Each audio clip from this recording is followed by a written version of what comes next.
To the Minotaur's Maze. My guest today is a financial advisor who goes by the name of Ian Dempsey. Ian, thank you for being here and welcome. Hiya. It's good to be here. Brilliant. And for those people that don't know who you are, can you just give us a quick, brief history about what you do, who you are, and how you got to where you are today? Absolutely. So a whistle-stop tour, if you like. So my name's Ian Dempsey. I'm an independent financial advisor. I've been in the financial services industry for about 15 years, cut my teeth in the banking world, loved it, loved the structure, loved the support, but got to a point where I wanted to deliver a little bit more for my clients. So I was a kind of last roll of the dice scenario when I was at my last in banking. Thought, if I don't like this now, that's me done. I'm out of financial services. So it was pretty kind of intense, I guess, to kind of go through that process, but then fell back in love with financial services, and then I am where I am now as an IFA and absolutely love it. Brilliant. So, I mean, your story is a bit different to mine because I grew up in the corporate environment as well, and I absolutely hated every second of it, other than the people that I met.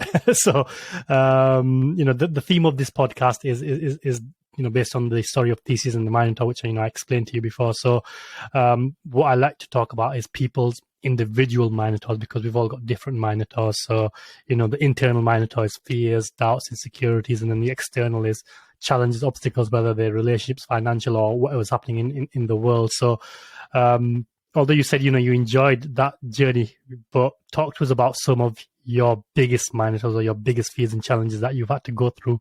What were they, and how did you overcome them? Man, wow, where do you want us to start? There's loads, like I suppose one of the things for me is I grew up in a house where my dad was an IFA and my mum was a mortgage advisor, and I never ever wanted to get in financial services. Right. Wasn't on the agenda, didn't want to be part of it. I wanted to be a pilot originally, so it was kind of focused on that, going into the RAF.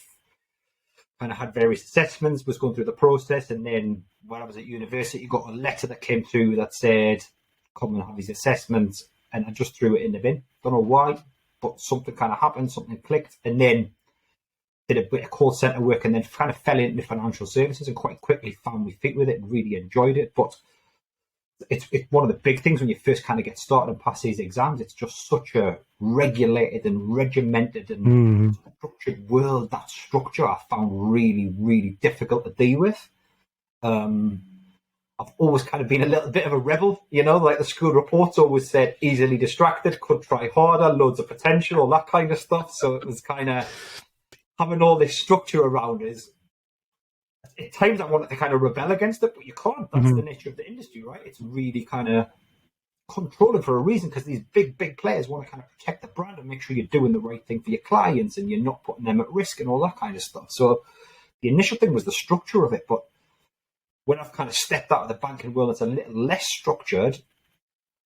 Weirdly, I kind of crave that structure again. So it's a real difficult adjustment period. There's some big kind of fears that I've got with the industry as a whole, which some people would agree with, some people probably won't. But I just think the industry itself needs to change. I think we're in an incredibly privileged position to be able to help people change their lives with money and structure and helping them plan these fantastic futures. But some of the big boys are all kind of focused on the bottom line, You probably found the same in your corporate world as well, It's all about the client and got to do this and I've got to do that. And actually, when you peel it back a little bit and you start kind of dissecting it and diving a little bit deeper, it's about the bottom line. And that's what in banking I really struggled with towards the end, in that, truth be known, I felt you could have had a chimpanzee sat in the seat doing my job and had exactly the same outcome. And for me, I thought, well, that ultimately means I'm replaceable.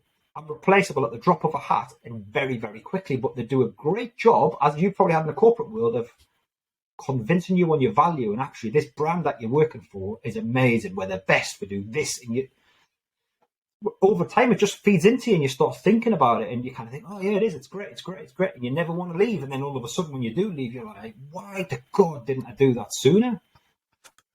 So what was if you had to pinpoint one thing, both, not just the job itself, but in your mind, like what was the internal? Was it, you know, a doubt, insecurity, or something that made you miserable, or, you know, what would you say that one thing was that you thought, you know what, I need to get away from this and go a different path? For you, what was it? I think for me, it was me realizing my own value. Like the hours that we put in, were just like phenomenal. Like the expectation on us. And I can remember a senior manager having a team meeting at the time and saying, this isn't a 37 and a half hour a week job. This is a 50, 60 hour a week job. Yeah.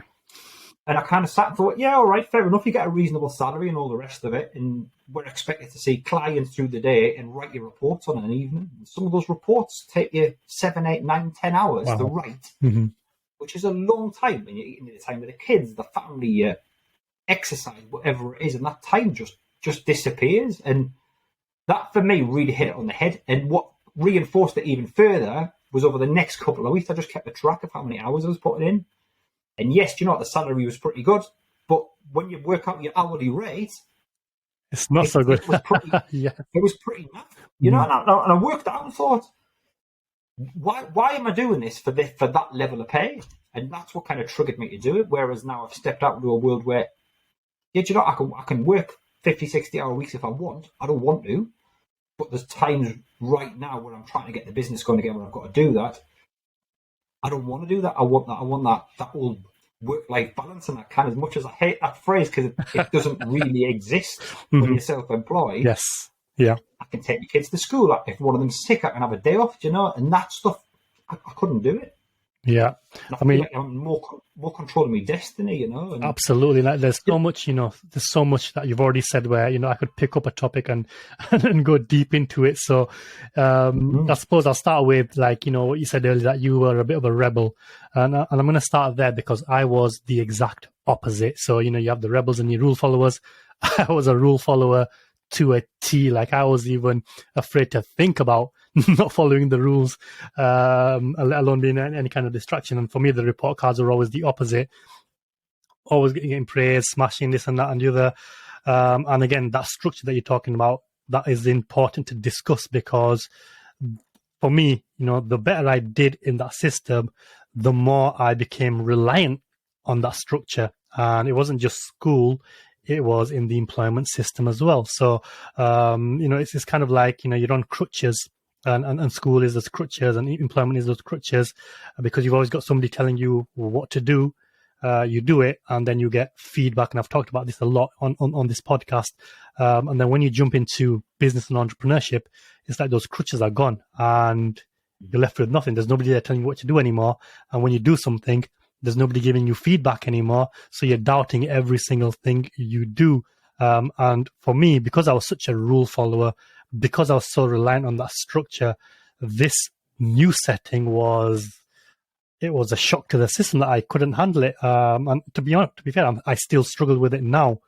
So I know you said you had a bit of an adjustment period as well. Like, how difficult was it for you, really, given that what your mindset was before and how you went through that schooling system?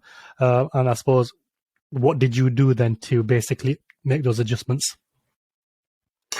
Well, a lot of it was kind of forced, and that was part of the challenge. Like, this structure was forced on you because you've got exactly the same with the industry that you worked in as well. You know, you've got these regulations. You haven't got a choice. You can't rebel against regulation. You can't rebel against compliance and all this stuff that gets piled on top of you. There's not a lot you can do against it. And that's because these big companies, like I said earlier, are just protecting the brand, but they also want to protect you to a certain extent, but protect their clients. And it just felt like over a period of time, it was more of all these forms and stuff were just an arse covering exercise. Yes. And you're just protecting your own backside 100%. So you don't get a complaint now. You don't get someone do this, say someone do the other, because you can refer back to that document and say, I've done this, I've done that, and do the other. And it just, I felt like I was giving up a massive part of myself and the person that I wanted to be. And I've only recently, you're talking the last couple of years, I've only started to realise that what I've got as me as a person is incredibly valuable, and I need people to deliver financial advice my way and put my spin on it, which is exactly what I do. And that's exactly how we met, you know, through kind of LinkedIn and social media. Because I like to think I'm a little bit different and I kind of stand out because it's not the typical corporate kind of rhetoric and the corporate speak, you know. 100%. Like I agree with that, and you mentioned it. This is how we connected. If you were giving standard financial advice on LinkedIn, Mona probably wouldn't even have commented on your posts, let alone build a relationship which we now have. And I suppose, especially for those that are in the corporate world right now, listening to this, like this is what you've got to do to stand out. The marketing game has changed. Like I know from the lawyer background, a lot of lawyers felt like their knowledge is, those are the tools of their trade. So they're not willing to give away their knowledge unless they get paid for it. But the issue you have now is, well, that knowledge is pretty much already out there. The know-how, the how-tos, either somebody else has already put it out in a YouTube video or it's in a blog, or that information is already out there. So if you don't put it out, you're not going to get any kind of attention online. But secondly, if you do put it out, then the mistake that a lot of lawyers and judging by what you're saying as well, other corporate professionals, is they don't put their personality into it. It's kind of like you could put 15, 20 of these people together, put their posts together, and block out their names, and you would not be able to tell who's written what, because it all just sounds exactly the same. And I know you had some, I wouldn't say issues, but when you did this with one of the companies you were working for, or I'll let you explain that. They weren't particularly pleased with how you were generating interest on LinkedIn. Do you want to talk a little bit about that?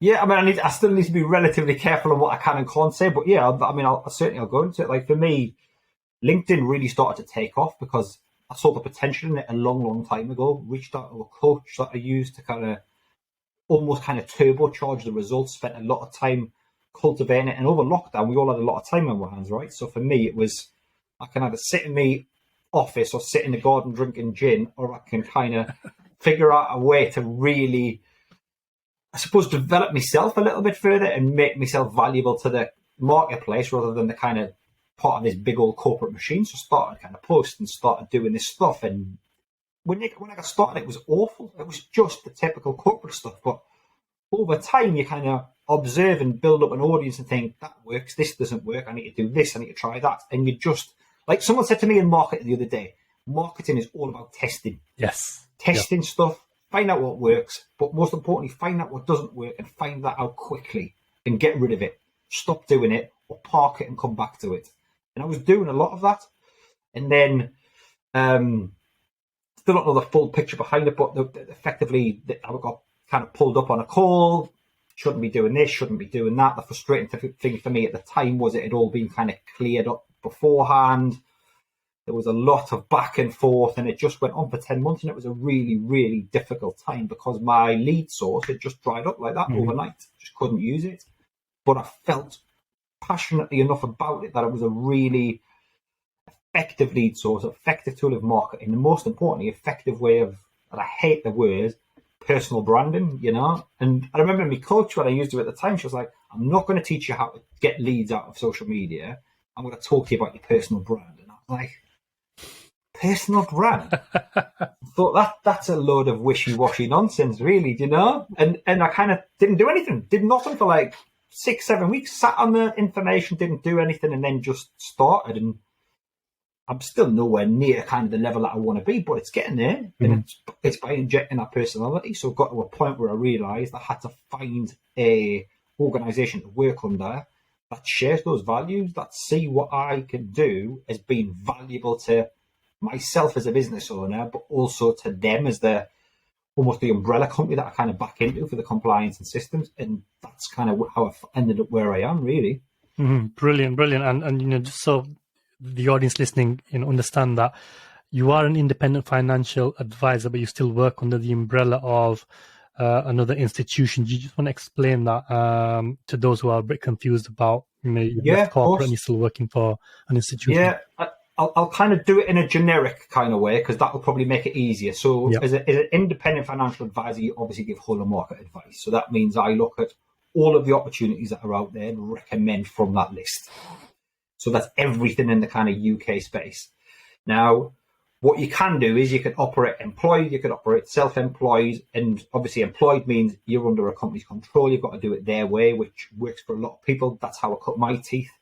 The other way to do it is you effectively, in simple terms, you almost back into a company and you use their expertise for the compliance, for the systems. And the umbrella company is probably the wrong word, but it's a similar kind of concept. They provide the systems, the support, the training, the literature, all that kind of stuff. The other option is you just go and do it completely out on your own. And considering I'd only been self-employed since March of last year, that step to become directly authorised, which is me on my own, I just felt was too far, you know, and I think it would take a lot of the joy away from me because I'd have to think about all the compliance stuff myself and I'd set systems and do all this kind of stuff. And before you know it, I'm spending more time looking at that than I am dealing with clients, and that's the bit that I love doing.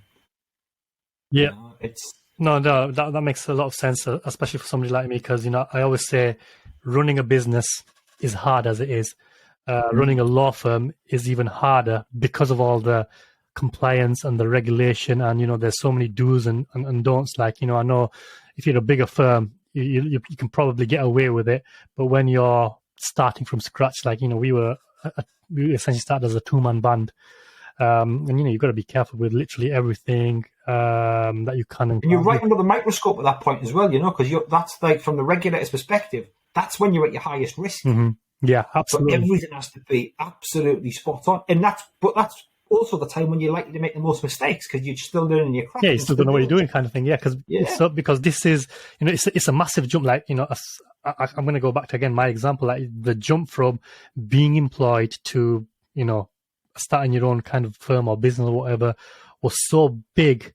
And I'm not gonna lie, I failed so many times, and I went back to employment. I went back to jobs because I just couldn't handle it. And even the law firm, it kind of lasted about 8 to 9 or about 10 months, I think. So before I sold it to my partner, and it's just that you are missing so much in terms of skills and experience when you make that jump. Because when you're an employee, it's kind of like you go to a restaurant, for example, and you sit down and you order food and the food gets put on the table for you. That's what I would say in employees. But when you're the business owner, you're now responsible for getting the ingredients, for getting the kitchen, for cooking that meal, for setting the table, for putting it down and presenting it, and all of these other things that you're just not aware of when you're an employee. But when you're a business owner, you've got to worry about things you never even thought of. And then on top of that, that's just a normal business. On top of that, you've got to worry about all the regulation and the compliance, and then the insurance issues. And, if you make a mistake, especially in these kind of, even if you don't make a mistake, even if you get a client complaint, which is unreasonable, you still have to go through the investigation. And that's just a lot of pressure, time consuming. And at the start, you don't even have that time because you're not even that profitable. So it's really, really tough. So I can completely understand why the model you've chosen is actually the better option, and it's probably more advisable to do that. I'm always kind of seeing it as a stepping stone. Yes. Like for me, I think long term to get to that direct authorization point is probably a long term goal to do that. But then the other part of me in the back of the head says, well, if you got the life balance now, you're making the money that you want, you've got the life, you're helping the kids and all that kind of stuff, then why kind of take that extra responsibility on? But it's almost kind of feel like it's a little bit of a challenge to get to that point and do it. But I think you've hit it spot on there when I kind of went self-employed initially, the overwhelm of the amount of decisions I had to make and just like decision fatigue. And I've heard that phrase before and I was like, again, what a load of nonsense. But like you get to the end of the day and you've done the same amount of work as you would do in your corporate job. Like you've done the same amount of clients, done the same amount of appointments. But then you're thinking about your tax, you're thinking about your accountants, you think about where the leads are going to come from, the market and all, and it's exhausting. And it's all this glamorous side of business is painted on social media. And if you look at half the stuff on Instagram, you're like, all these 25-year-old kids are multi-millionaires smashing it, but they're working their backsides off like 15, 16 hours a day to get to that point. And a lot of the time, people just don't see that. Yeah. And I think that's such an important point because, one of the reasons why, there were many reasons, but one of the reasons why I left corporate was, I wanted to have more time and I wouldn't say freedom, but flexibility to do more of the things that I wanted to do. So spending time with my children. I became a new father at the time, so I wanted to spend more time with my children. I wanted to go to the gym. So obviously I'm doing that now, but back then it was very difficult to find the time to do all of these things. And then there's other spiritual kind of stuff that I wanted to do. And it's just that lifestyle. Like, it was waking up at a time, I think I put that video up on a few weeks ago. It's just waking up at a time I didn't want to wake up at, sitting in awful traffic that I didn't want to sit in, and then doing a job all day, which I just didn't like. And then by the time you get home, you're just too drained and tired. Yeah. You eat, you sleep, and then it's back on the grind next day again and again and again. So point being is, I would have happily taken a pay cut for less hours at that time, but that kind of flexibility wasn't offered those days. And I suppose the point that I'm trying to make now is, everybody's got this idea, or they're falling for the marketing online, which is hustle, hustle, hustle, make 7 figures, become a millionaire, yada, yada, yada. But the truth is, the majority would be happy to replace their salary, which might only be 25, 30 or 45 grand. They'd be happy to replace that and have more time to do other things, rather than quit their job, hustle, hustle, hustle, try to get these 6, 7, 8 figure kind of whatever you're talking about, and have even less time than they had with their job. So that was another kind of eye-opener for me, because I left because I wanted more time to do other things. But now, as a business owner, I've actually got even less time than before. And how did you find that? Like, was there a big time commitment, or was it reduced, or how was it for you? Oh man, I mean, I was quite fortunate. So I was forced into the position of going self-employed, and let me explain that a little bit, because it was on the agenda, right? So at the start of last year, sorry, I kind of thought, I want to go self-employed. I was starting to make plans around about September time to do it. The effects of lockdown kind of kicking in, I was made redundant. So that was in the April. So it was kind of brought forward a little bit. So I all of a sudden had to put those plans into turbo drive, but I had the plans already there. But they were nowhere near adequate enough. And it was just, like, those first couple of months were incredible. Like, I'm not going to lie, it was probably the 3 most successful months I've ever had in financial services in terms of a monetary figure, which was incredible. And I was incredibly emotional doing it, because it just felt like I was in tears about it, like tears of joy, like talking to my missus about it, because I felt like this is the stuff I dreamed about, People talk about 10 and 15 and 20 grand months, and I'm like, do you know what? We've done it. We've done that. And those were the figures I was kind of hitting, right? And that's not me being arrogant or anything, because the wheels came off 3 months later, but that was the reality of it.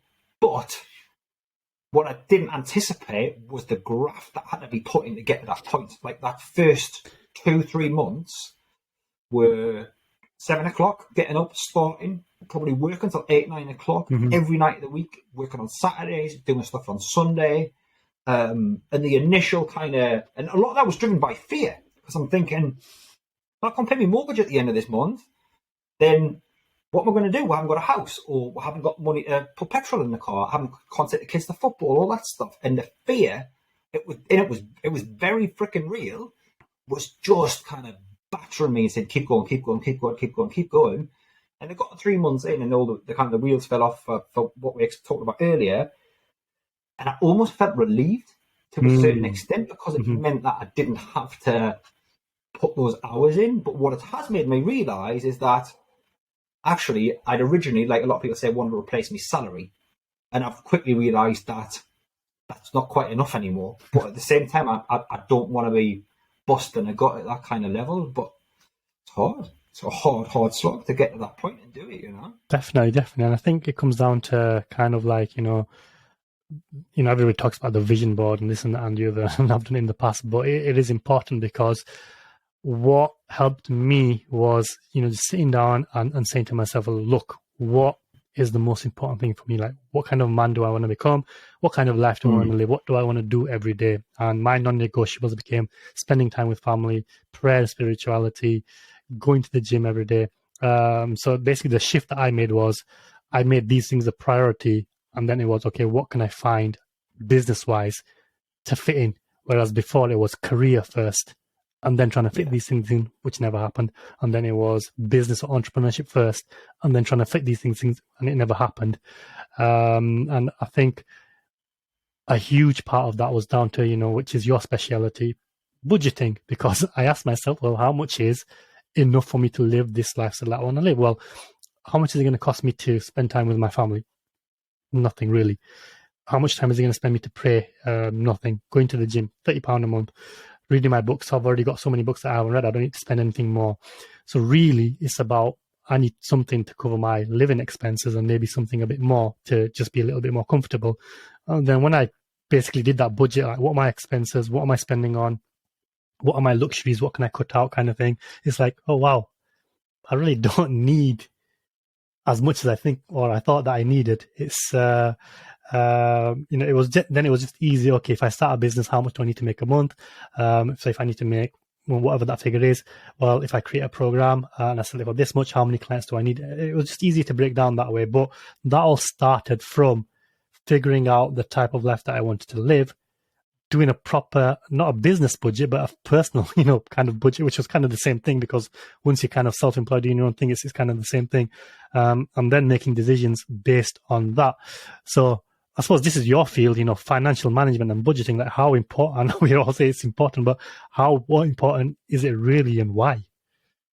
Oh man, it's massive. Like, you hear people talk about all the time, money's the root of all evil, and kind of, I'm not motivated by money. It's nonsense. Money's not the root of all evil. And like, there's a scene in The Wolf of Wall Street, and I love the film, but I don't like what the guy did. I think it's a cracking film to watch. And he said he'd rather be a rich man than a poor man every effing day, and then throws his gold watch into the crowd.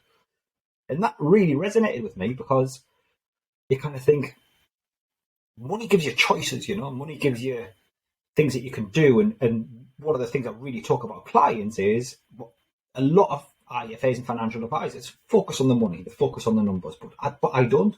And it's quite refreshing, it's quite different, because clients expect you to talk about that, and I don't do that.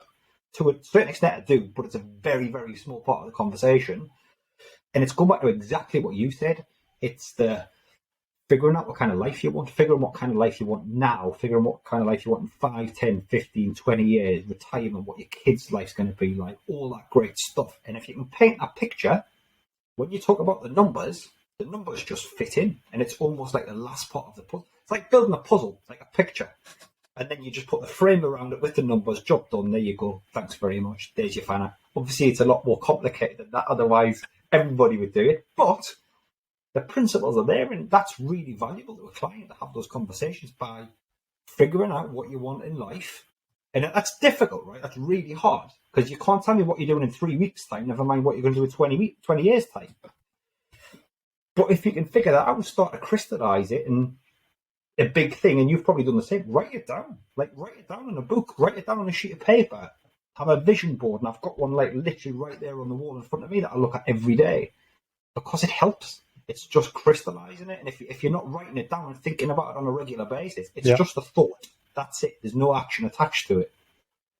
Mm-hmm. And that's how I kind of work with clients, to be able to do that and develop those actions and kind of make some differences. Brilliant. Now that's important. I think I'll tell you why, because, you're not just, well, I'll say you're not just a financial advisor, but I suppose this is the misconception. I'm a great guy as well. That's what you were going to say there, wasn't it? Absolutely. But, I was saying, when I think of a financial advisor, I'm sure other people have the same kind of thing. It's like, the numbers and this and that and the other, but it's more than that. It's basically life planning and almost life coaching in a way, because yes, the numbers are important, but those numbers mean nothing if they don't fit in with your lifestyle and your personality and what you're trying to achieve. So you as a financial advisor, it's not about them. I mean, it kind of is about the figures and the money, but it's not really, because it's about what your client actually wants in life. And, everybody says, oh, we want a lot of money, and which is true, we do, but no, you don't, because you want the money for something. Why do you want it? Is it to spend more time with your family? Is it to go around the world or travel or whatever it is? What are those things? And you can't plan for these things. You can't budget for those things if you don't know what they are. And as simple and as easy as it sounds, the truth is a lot of people really don't know what they want. And the reason they don't know what they want is because they've grown up in this system where they've been told, or they've been given a career path, they've been given the dream, they've been given the kind of roadmap. And again, I'm speaking from personal experience here because, I've said it so many times before, like I never wanted to be a lawyer out of any desire to be a lawyer or make an impact on clients or anything of that. It was literally, I need to become a professional because that's what I thought I had to do. I have to get the university degree. I have to become a professional. I have to go down this corporate road kind of thing. And at the end of the tunnel, at the end of the rainbow is the money, the status, the cars, the wealth and all of that. And then, you go down that path and you realize halfway through, like, is this it? Is this all there is to life? Like, surely there's something more. And it's hollow. Do you know what I mean? It's hollow, isn't it? You feel kind of hollow, and you're like, yeah, and it's hollow. And what I don't want people to confuse here is, I'm not saying don't chase the wealth or money is bad or anything like that. Is it's find out what you want first. Why do you want that money?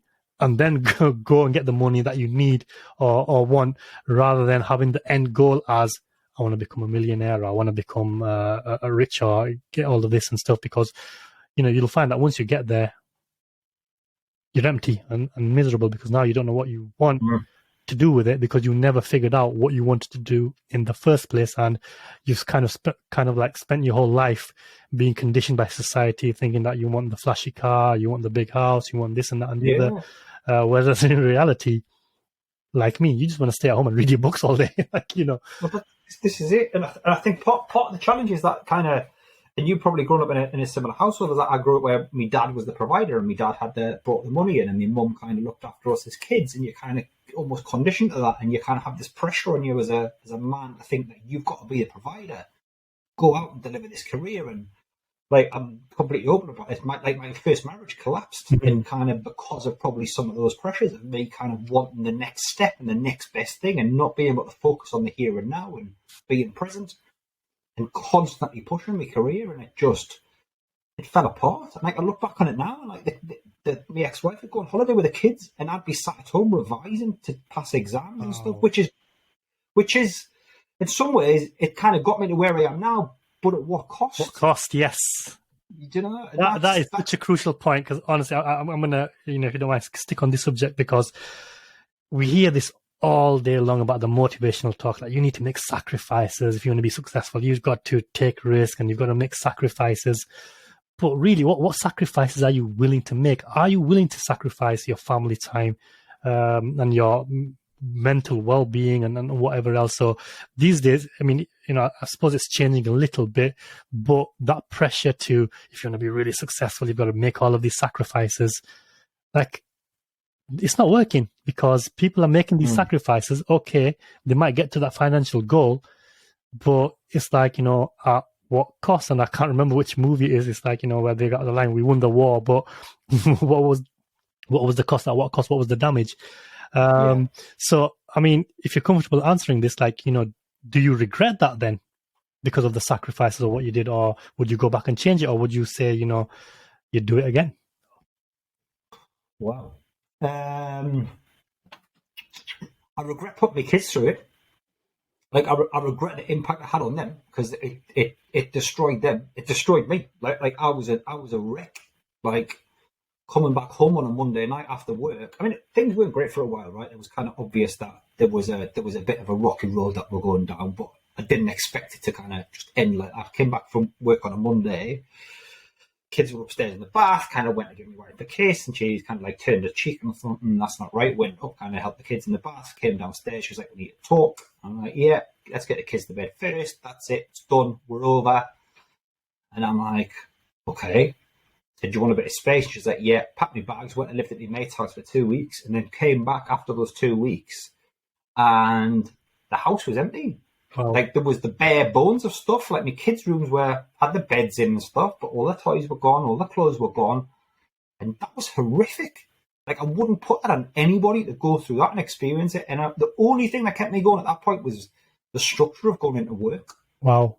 And like, I was going into work and standing outside, and like, my manager at the time was area based, but I'd spoken to him about it. He'd regularly check in, and like, everyone in the branch I was working at knew about it. But if anybody asked how I was, I would just break down. Just just in tears, bawling my eyes out because I felt like my life was over. My boss was saying, go home. And I'm like, what am I going to do? I'm going to sit in an empty house where my kids should be.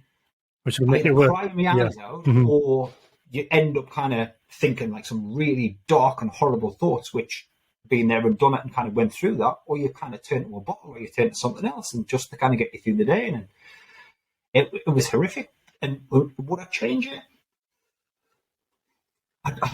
It's a hard one to answer. Like, I think I'm a different person from that, because it changed how I kind of view the relationships with my kids. Like my kids now, I've got a much better relationship because of it, because I had to have the kids by myself, you know, and do things with the kids by myself. But the product of that was then we've built these fantastic relationships and had some great memories and all that kind of stuff, and had some great times out. And then now I've got another partner and got another 2 kids thrown into that equation, and it's wow. And I call it a practice marriage, because I kind of you don't get a rule book, you don't get a book on what you can do. You know, there's no book on bringing up kids either, and you're going to make mistakes, and you're going to cock up, and you're going to fall to your knees on occasions. But now I kind of feel like we're a team. We've got 4 kids, and we'll have to be a team, because if you've got 4 kids against you, there's not a lot you can do, you know? So it's kind of,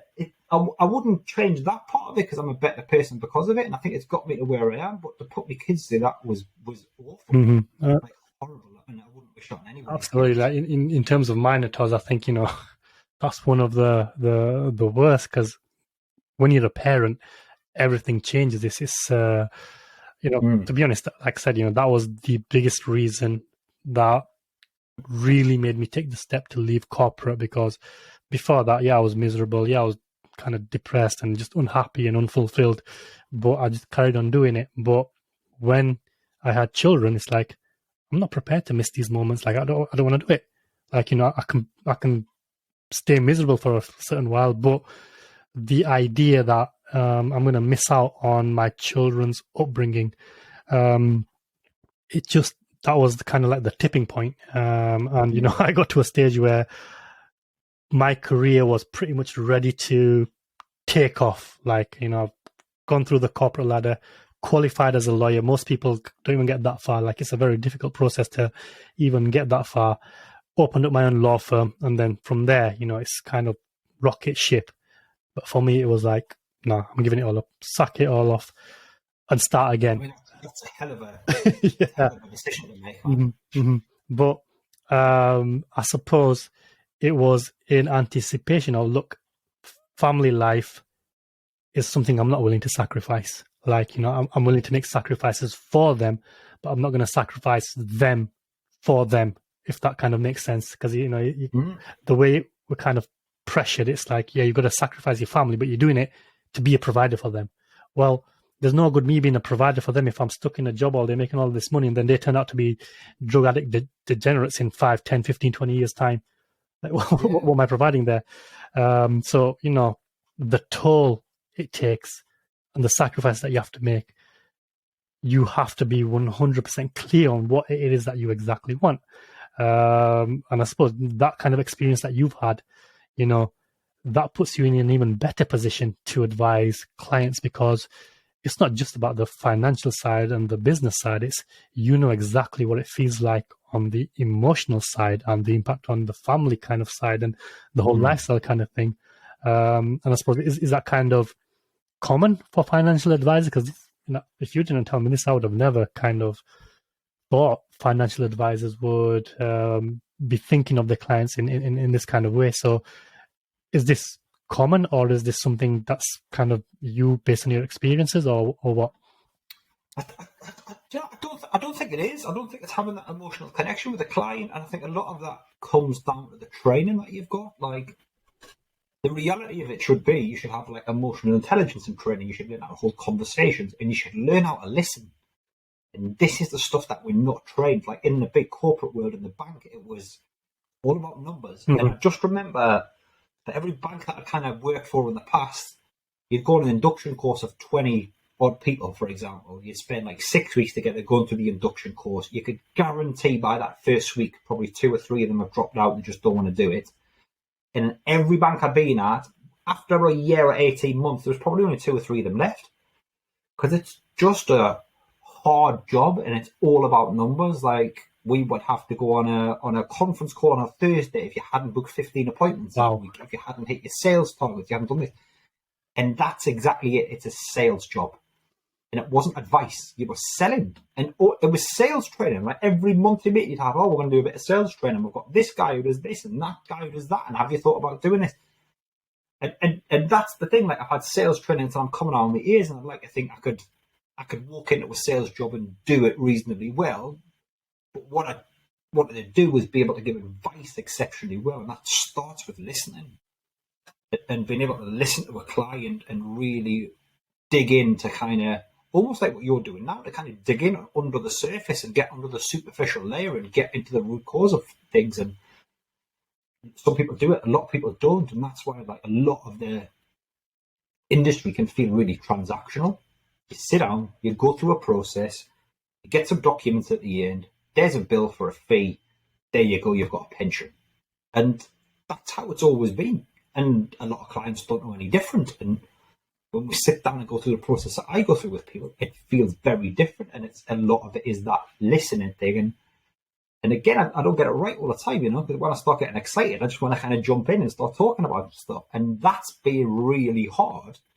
And to switch some of those sales skills off and turn other skills on, that's been a real challenge. But over lockdown, I've had the time to be able to do it and practice and try and get that right. And it's constantly evolving. It's an ever-changing skill set that I need to kind of constantly adapt and move on, 100%. And, the reason why I'm smiling so much is because there's just so many parallels with the legal industry in the corporate world. Like, my first job in a big city law firm, right, it was more of a call center than it was a law firm. And, people think law firms are prestigious, this and that, and the other. Well, when you work inside one and you see what's actually going on inside,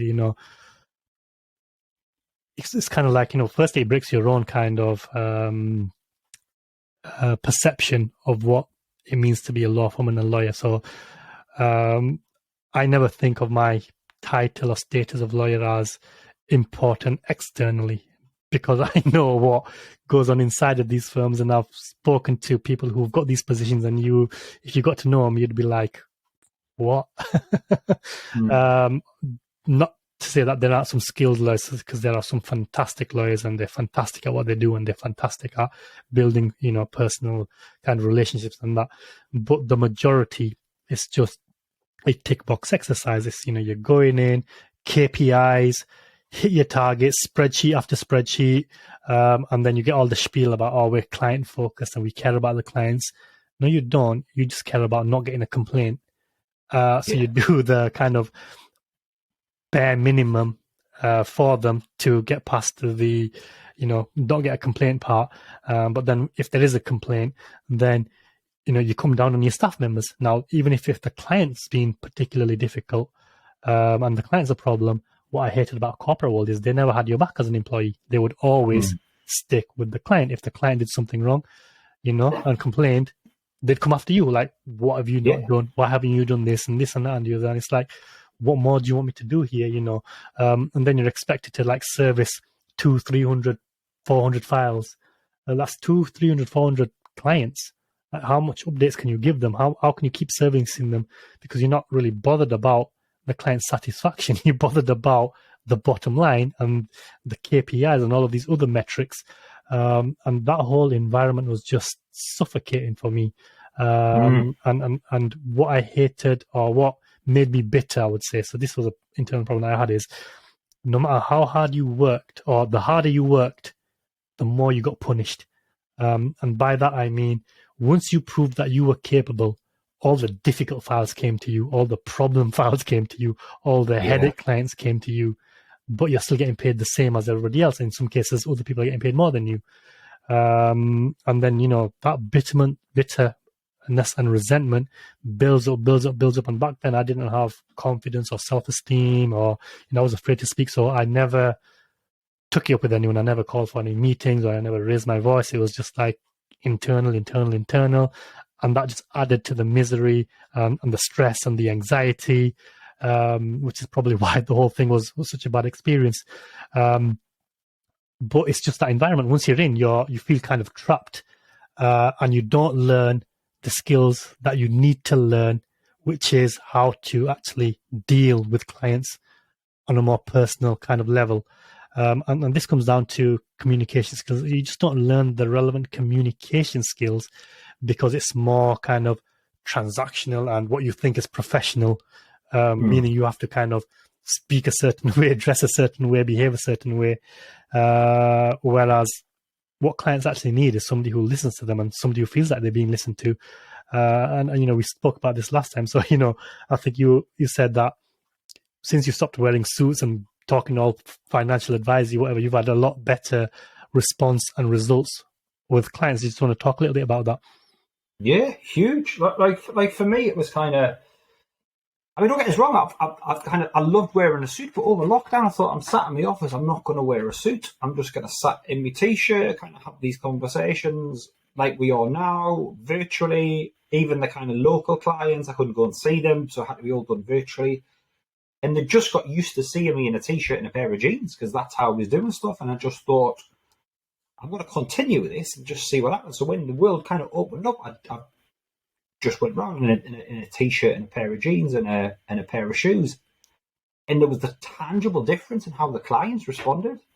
And you kind of walk in there with a suit that you can almost like, it's almost like being in the army where you click your heels together and the kind of like the sergeant major walks in and is like, sir, yes, sir, kind of stuff, and clients would do that. But even clients that I looked after for years went round and like just completely different. And rather than sitting at the dining room table, they'd be like, "Oh, we'll sit in the lounge. Do you want a beer?" And I'd be, "Yeah, have a beer," and just have a conversation. And I'd be there for longer because we're talking about like just how we're talking now. Like you sat with a friend in a pub, just having a conversation. But the value that they got out of the conversation, the value that I got out of the conversation, was so much more than in a suit, reading stuff off a sheet of paper or staring at a laptop screen. So I stopped doing it. And I don't think I'll ever go back to that point, which is a bit of a pain because just before lockdown, I just went out and bought 2 new suits and I've sat in the wardrobe. I haven't even taken them out the wrapper, so I'm never going to use them. But I just think it's because I'm myself and like I'm a lot more relaxed and then they're a lot more relaxed. Yeah. But I also understand the flip side of it, like you said, in the corporate world where brands have a certain reputation, a certain amount of expectation. Like if a big law firm referred me to one of their top clients and I turned up like I'm dressed now, they'd be like, "Well, hang on a minute, you're not coming in." I'd be like, "Well, this is how it works." They'd be like, "Nah, no thanks, mate. We need someone in a pinstripe suit who drives a Mercedes and comes in with a fancy briefcase and a 10 grand watch on the wrist." That's the kind of expectation. But I've still got clients that would go to those big law firms and deal with that. But it's a very different relationship now just because they see the human side of me, not the suit and not the facade. Mm-hmm. It's incredibly powerful. I encourage more advisors to do it. 100%, and it just reminds me of, something that happened with me once in that corporate setting where, I'd go down and speak to these clients professionally and how I thought I was supposed to do it. And, they were very difficult kind of conversations. It was like you say, kind of like, it was as if they were intimidated. So, I normally get 2 reactions. Or I used to get 2 reactions when I said I was a lawyer. The first one was one of, "Oh, she's a lawyer," like kind of intimidation and kind of putting me on a pedestal. I'm like, "No, I'm not that type."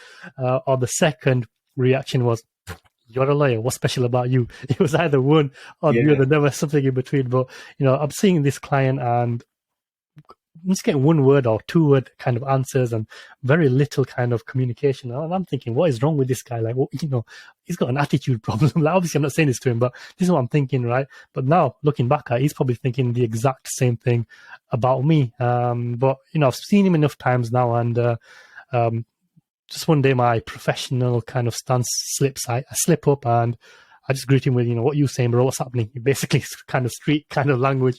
And just the whole atmosphere changed. His whole demeanor changed. He's smiling now. He's happy. And he's like, "Bro," and, the whole relationship just changed after that. And it was more like, we were friends rather than client kind of lawyer relationship, which, I know some people are going to say, "Well, that's just unprofessional. You shouldn't have done that, this and that and the other." But it made for a better relationship and more referrals came from it that way.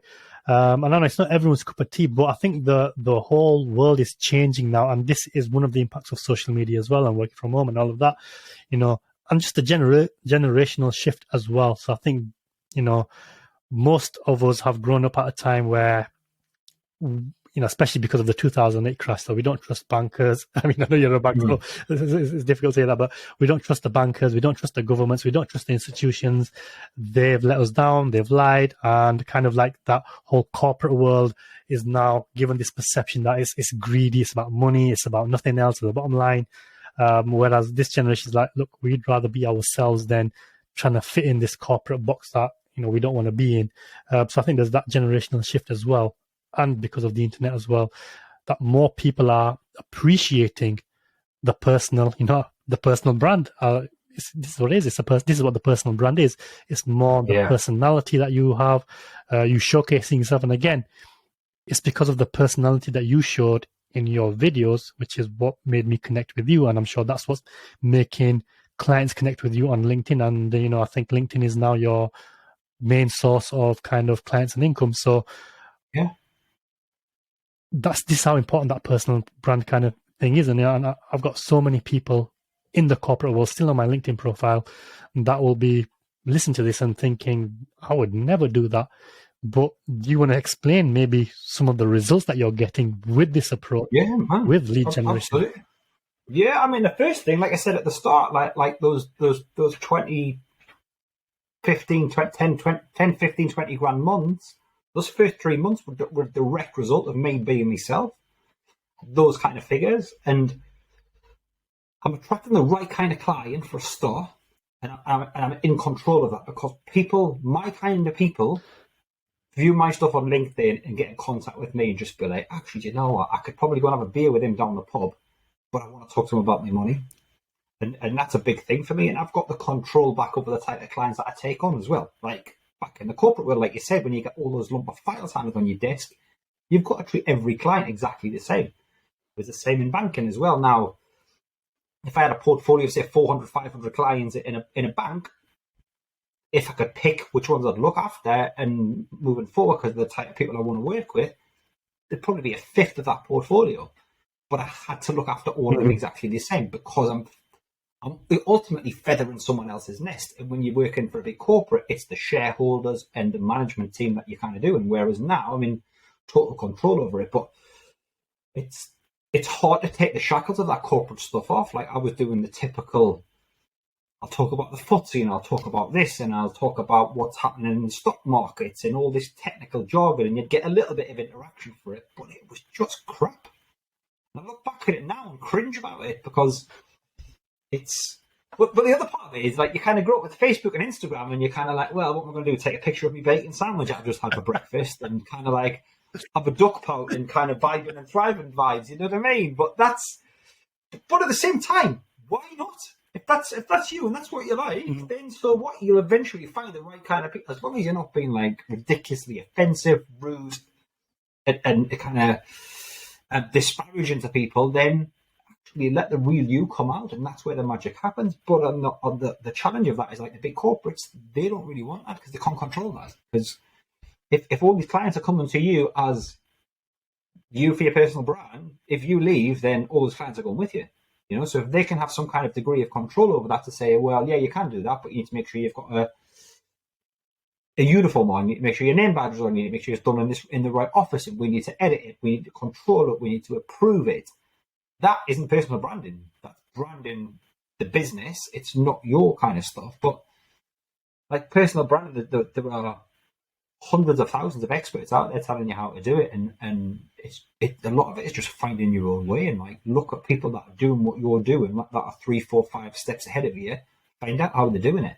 Find out what they're doing. If they're using social media, then kind of look what they're doing. And the example that I'll use is when I first got started on LinkedIn, there were a few people that I followed that were just setting the bar really high and disrupting their industries. An accountant was one of them. The LinkedIn coach I used was another one. There was a mortgage broker doing exactly the same thing. And I just followed them. Learn from them. What are they doing? How are they doing it? What kind of stuff are they talking about? Some of it I'll be like, I can't believe you're talking about that. But it works because they've built this successful business around them. And what it's allowed them to do is have the control, like we were talking about back at the start, of pick the kids up from school and do this and do that and do the other things.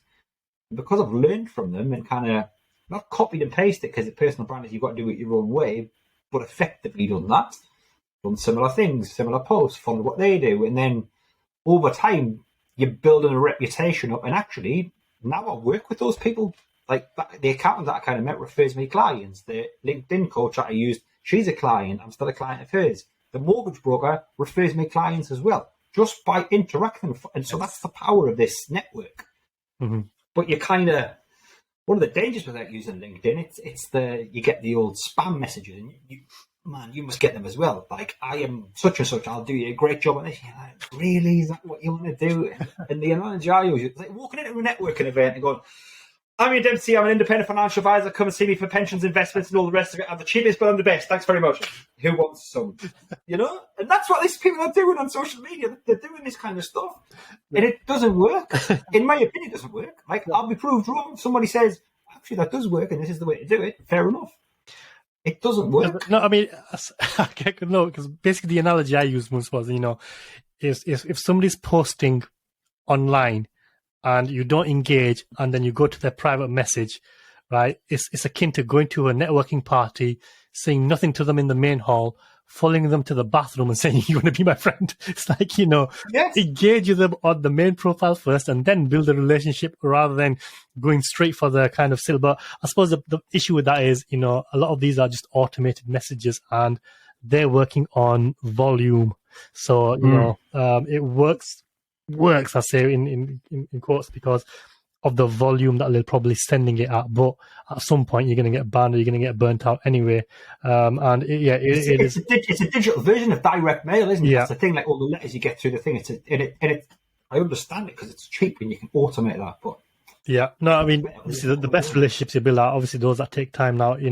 But cold outreach it does work, but you've got to be very artful with how you do it.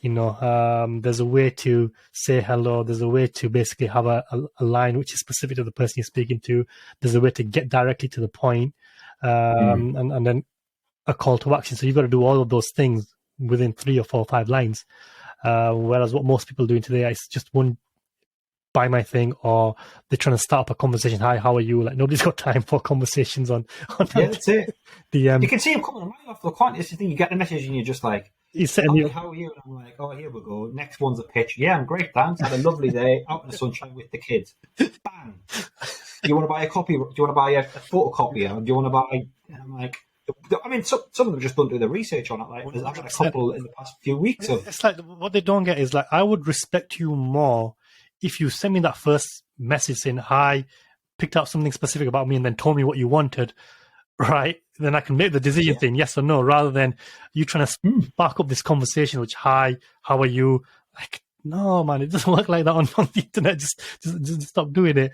But I mean, that's part of the game. Obviously, you can't control what messages you get. So it is kind of a bit of a jungle at times, or the bazaar, like, I said the other day. So, you've got to put out content. And from there, you're trying to attract the people that you want to work with and build relationships with. But you're also going to have a lot of distractions, because in that feed, there's going to be so many different things and people are going to approach you with all kinds of things. And if you kind of don't know what you're doing, or I wouldn't say don't know what you're doing, if you're trying to find what you're doing, that can become messy and distracting. Because another difference between me and you is, although you've gone down the self-employed road, you're still doing what you were trained to do in the corporate world, and it's kind of like the same surface. So I did do that for a time, but once I gave it up, I was starting from scratch, and it was more me trying to find out, okay, what do I want to do? So I'm trying one business model, no, I don't like it. Trying the next one, trying the next one, and that was down to the question of, or when people say, well, what do you want to do? Well, the answer was, I don't know what I want to do. I don't know what I want to be. I didn't have those kind of dreams as a kid, other than obviously when you're watching TV and you see Superman, I want to be Superman and all that. But when it comes to like, did you want to be a lawyer when you were a kid? No. Did you want to be a teacher? Did you want to be a doctor? None of that. Like, I never thought about what I wanted to be. And then when I left all of that corporate world, that question came up again. Well, what do I want to do? And the question is, I don't know.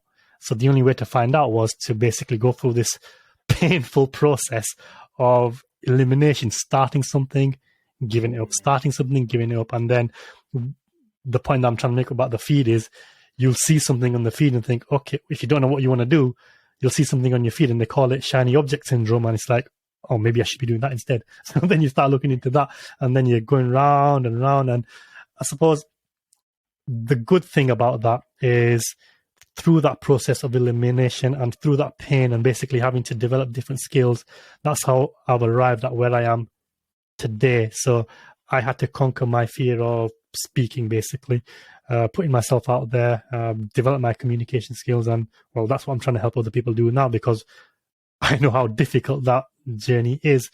And I suppose it goes back to what you were saying earlier. If you didn't go through that difficult experience, you wouldn't have the relationship you have with your family now. So it's kind of like this ever flowing cycle of ups and downs and ups and downs, and that never stops. Like, it's always going to happen. If it's not one thing, it's another. So I always say, once you conquer one Minotaur, the next one's waiting for you around the corner. But the whole point of conquering these Minotaurs is because you become the hero of your life. You become better. You become, a different version of yourself.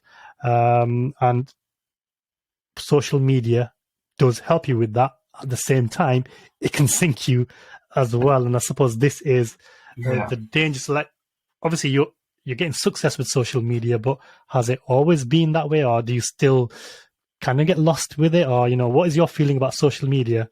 And the follow-up question to that is going to be like, how do you feel about it in terms of bringing your kids up in this social media world? Man, yeah, it's an incredibly powerful tool in if it's used the right way. And I think the thing that really kind of hit home for me was, you get the screen time thing pop up on your phone. You spent this much time, and I was looking at it. I'm like, 4 hours a day, and I'm like, that's just ridiculous.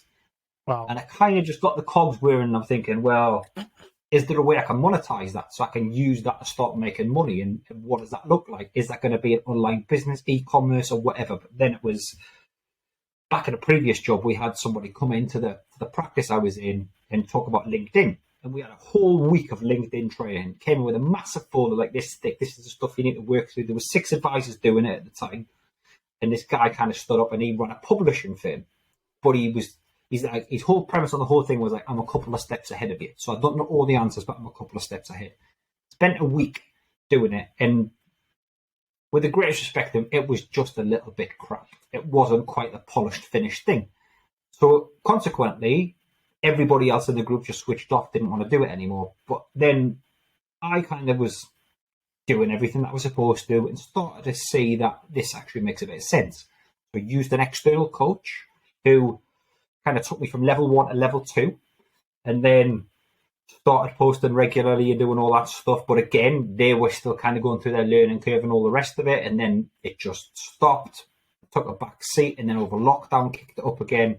And I kind of thought, well, I can either spend weeks and weeks and weeks trying to get into this and figuring it out and analysis and long, long days. And I thought, and I'm a massive believer in personal development coaches and books and that kind of stuff, because it just, you're using someone else's expertise to turbocharge what you're already doing. And that's exactly what I did. And it just, although the personal branding stuff at the time, like I said, was just a bit, not really that keen on it, it started making sense. And then it started going from, actually, I'm just posting on social media to raise awareness of this, to all of a sudden, that first client that came from social media and actually paid the bill at the end of it, I was like, they just dropped. The penny dropped, and I'm like, I can do this. But it's a slow burn, unless you've got something that just, you're fortunate enough to get something that goes viral, like ridiculously viral, and just swamped from the start. It's a slow burn, and social media is about being consistent. Like you are with your profile, like I am with mine. It's a consistent approach, and the content will vary, but it's almost a sheep dip approach, almost like a McDonald's burger. You get a McDonald's burger anywhere in the world, it tastes the same. You've got to have that approach, but the content will be slightly different every time. And once you get consistent with it and find your groove, it works. But going back to the second question about your kids and social media, it's up until recently, I had quite a negative view of it, and kind of thought there's so many things that influence our kids, right? And as much as parents, you want to kind of, we've grown up in an environment where we didn't have the internet as kids. Like 14, 15, I remember having a dial-up connection on the phone, and that was the first thing I'd ever seen about the internet. I was like, what is this stuff? You know? And now it's like lightning quick, Wi-Fi, in the palm of your hand and a phone kind of stuff. And I thought, with the kids, do we need to monitor it? Do we need to track it? Do we need to kind of, and we started off doing that, but it got to a point where you're kind of thinking, you can't do that all the time. Like, they're going to find this stuff somehow, and they're way more technologically advanced than we will ever be. And they will find ways around the things that you put in. They'll find ways about the stuff that you block, and they'll find that stuff anyway. It's just about having those conversations with them and making them aware of stuff that's true, stuff that's made up, talking about it, being aware of kind of who they're talking to and all that stuff. But until recently, it was one of your mates, Gary V. I saw a post that he kind of talked about social media, and he said kids are more connected now than we will ever be, and because they're so connected, they've probably got better relationships with their friends than we will ever have. Because back in our day, it was, you didn't see your mate unless you got on the phone. And if your mum was on the phone to your Auntie Sandra for an hour, you had to wait until she was finished. Then you'd phone your mate and he's probably out, so you'd probably not see him. Whereas now, they're sat connected to their mates, playing on their Xbox, or like my kids sit on their Xbox. They're probably having FaceTimes with some of their other mates as well. And they're just with them like all the time. And I think that in itself is quite an interesting concept, and it changed the way that I started thinking about it. But there's good and bad, isn't there? You know, like, you see horror stories, you see good stuff, but it's about trying to be a responsible parent and having a good relationship with your kids where you can talk about this kind of stuff and being acutely aware of your kids' behaviour, because kids' behaviours change, and that's a way of them communicating to you. Like, you know, if they're a little bit 100%. quiet, something going on in the background, and you've got to be aware of that. And that's the if you can get that right, which there's no manual on it, let's be honest. But if you can kind of monitor that and almost see how they are and how they're feeling, you can sometimes pick up on this stuff. 100%. It's a tough balance, because my immediate reaction is I want to keep them away from social media as much as possible. To be fair, mine are still relatively young yet, so they haven't got to that age where they're going to start demanding phones and whatnot. So, but even now, like, my 5-year-old, like, so I think he was about 2-3 years old, and we gave him tablets. They were just my own leftover kind of tablets, and at first it was cool. Like, he's watching YouTube and he's picking up language better than us, so he's speaking words that we wouldn't have used, or so it's all good. But then it's like he's getting addicted to it, and we're starting to notice the changes in behavior. He's more grouchy now, he's more grumpy, he's more difficult to handle. And then when you try and take it away, World War basically starts. Like, it's difficult trying to take it away. So because of that behavior change, we just took it away, and then his behavior got better again. So then we replaced that with like jigsaw puzzles and basically physical activity, and he's been making great improvement that way.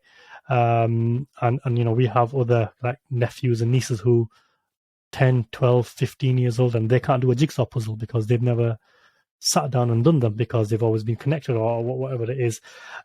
So my immediate reaction is, I want to protect them and keep them away as much as possible. But at the same time, I don't want to run the risk of making them, almost social recluses, because everybody else is going to be connected, and they're going to be wizards on all of this technological stuff. And then mine, because I've kept them away from it, haven't got a clue.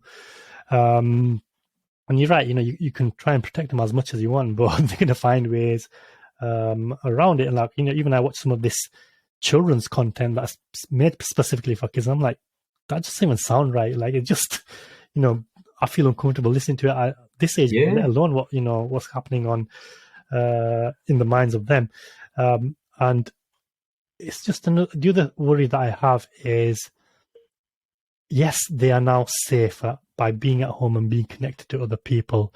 But then at the same time, if they're overprotected and always safe, they're never going to develop kind of grit and determination and self-esteem, because they've never really been in any kind of, trouble. Like obviously when we were young, I'm not saying go out into the street and have gang wars and whatnot, but when we were kids, we had fights. So you got into a fight, you got into a scuffle, whether it was playing out in the street or whatever it was, and I was sheltered more than most people, and that aided the fear of speaking and the social anxiety and that kind of thing. Yeah.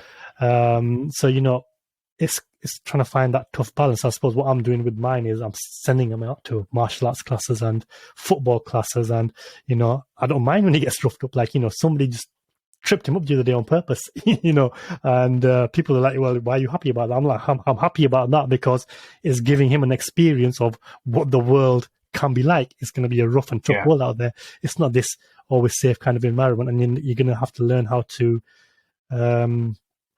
deal with it. So I had a teacher on this podcast like a couple of weeks ago, and he said, this is what they talk about as teachers at schools as well, because there's one thing trying to nurture children, but you don't want to protect them too much where they grow up without any kind of hardship, or they don't get the chance to develop self-esteem and grit and determination. And I think you're doing something similar with your children. Like, what are some of the things that you're doing to basically find that balance? Yes, you're giving them social media, but what are you doing to help them develop self-esteem and grit and determination? I mean, I think sport and activities plays a massive part in it, and I talk to all the kids about having different friendship groups. Like, I was one of those kids at school who had lots of friends and lots of different groups of friends, but never like really a best friend. Do you know what I mean? I've got mates now that I keep in contact with, and looking back over time, we've built those friendships even further, and now they're kind of some of my best mates. But it was those different experiences. I was in Scouts, I did Boys Brigade, I played rugby. What else did we do? We kind of did went to church for a bit as well. My mum was kind of quite religious, not so much my dad. But it's giving the kids those different experiences and let them almost choose their own path. Like, my two boys played football at a high level, so they played like the local team. So that was outside the school. They then played on a Sunday team, which was in a different kind of village, which with different players. So they've got lots of different social groups. And like, my oldest one's 17 now. As soon as he was 16, I was like, go and get a job. Mm-hmm. I said, I don't want a job. I'm like, realistically, do you want to get by on 20 quid pocket money a week? A month, sorry, not a week, flipping it. 20 quid pocket money a month. And he's gone out and got a job, and he's got a different circle of friends. Now he's ready for another job. He wants to do something else.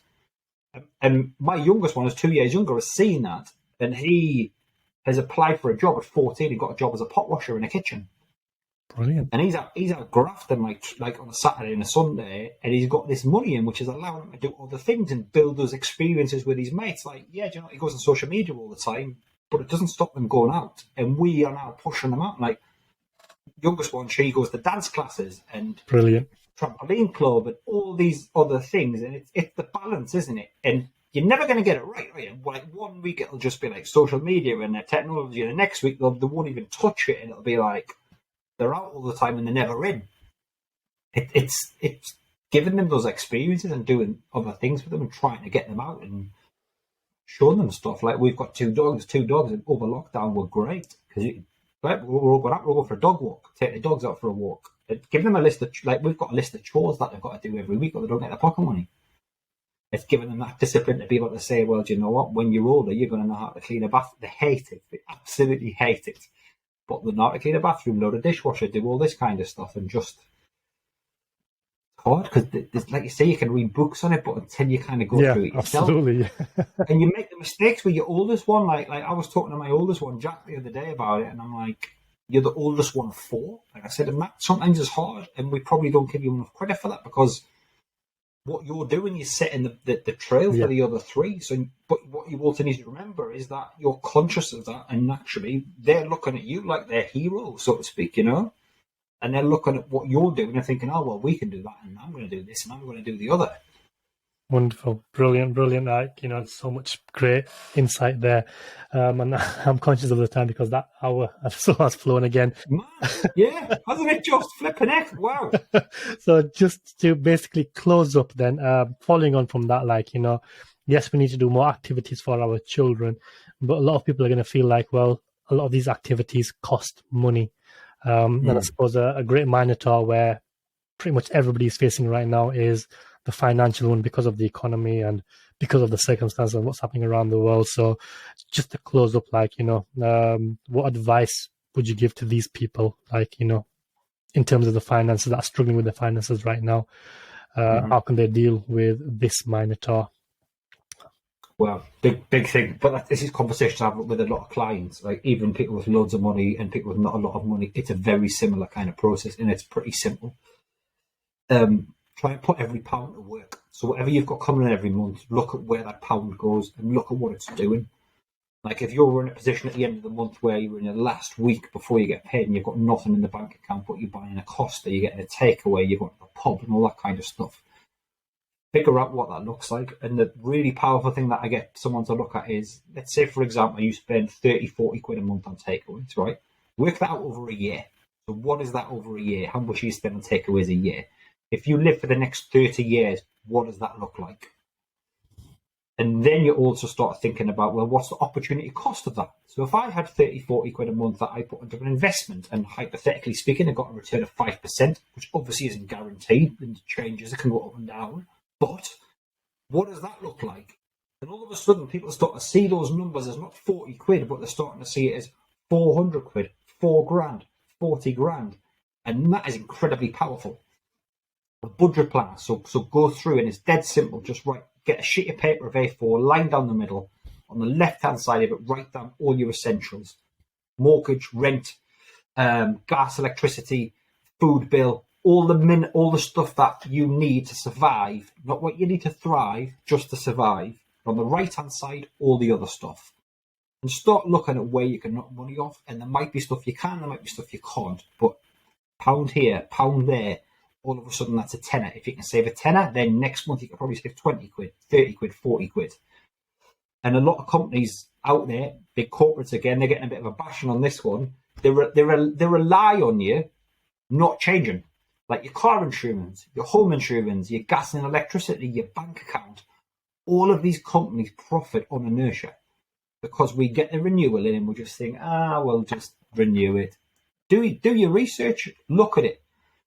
And what you'll find is by getting a budget planner, and I'd also recommend looking at changing your bank account. I'm a massive fan of some of the challenger banks, which are Sterling and Monzo. They're superb, but they've got really innovative features. You can set up spaces on your account. Mm-hmm. So what you can do is, you're going to have your MOT once a year, right? You know how much that's going to cost. Every month, 4 quid goes into that account. You know that you're going to have a holiday every year and it's going to cost you 2 grand. Every month, 150 quid goes into it. And rather than being restrictive and you thinking, I haven't got money left at the end of the month, what you'll probably find is you get at the end of the month and you'll be like, all that stuff's covered.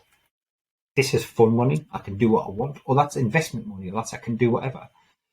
But it's when you're in a position where you haven't got a lot of money coming in, it's difficult. I've been there and I've done it, and I've lived on beans for weeks on end because we've just been skint when we've had kids, and it can feel like a really dark place. If you're in real financial difficulty and struggling through this, talk to your bank, talk to your building society, talk to your mortgage lender, talk to all your providers, and tell them.